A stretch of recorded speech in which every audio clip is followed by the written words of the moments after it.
Mother Nature. She's not very happy with us right now. We used to have fire seasons. Now we have fire years. And I think it's our firefighters that are paying a big price for that. National Park, a second firefighter was killed while battling the Ferguson fire. The guys are risking life and limb out there. Least we could do is take care of them when they're taking care of the country the way they do. Most people in America don't even realize what wildland firefighters are, how dangerous it is, how many of them don't come home. Hotshots there, first ones in on a wildland fire. Stuff that you and I would want to hike, absolutely not, and they do it carrying a 40-pound pack of tools, working their way up it. They're right on the line of the fire with hand tools, digging a line to stop that fire from moving to more vegetation. Do they know that they run through the forest with no respirators on, with just a bandana over their face? Do they know that they're rappelling out of helicopters and jumping out of planes on top of trees that are burning? I think as far as dangerous jobs out there, you know, it's as dangerous as it gets. My mom, Vicki Miner, had a vision back in 1994. 1994, 14 people burned to death on Storm King Mountain. I would be in camps, and at night you could hear some of those firefighters weep in their tents. And so we created a memorial shirt, sell that t-shirt out of our commissary for the rest of that fire season to send that money to the families of Storm King. That year we raised $108,000. We sent that money back east to a nonprofit. I figured out the money had never even got to the families. And so we started this foundation in my kitchen.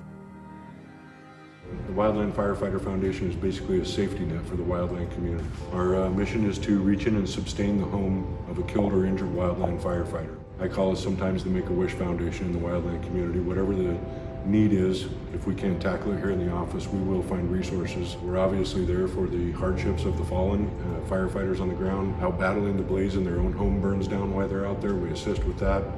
Cancer cases, lung inhalation cancer, all kinds of stuff we're dealing with now.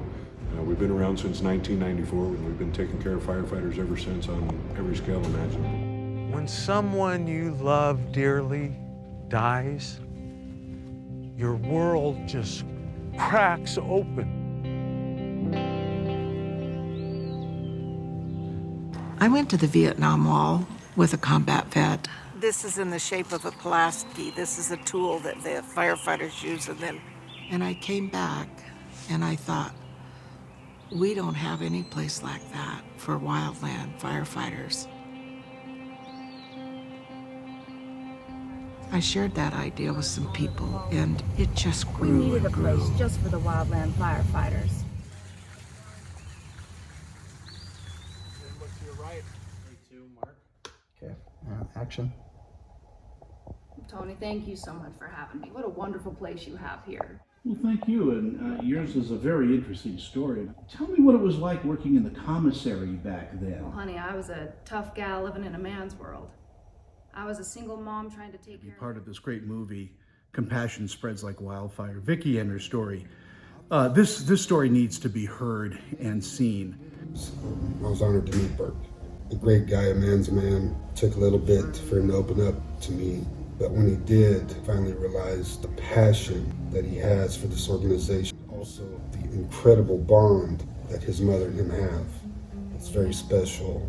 Listen, if you can do anything to donate, to help out, to honor the guys on the front lines of wildfires and fires, these guys are heroes. They need your help. People in this community call this foundation the heart of wildland firefighting. I don't know how we could have survived through that period without WFF.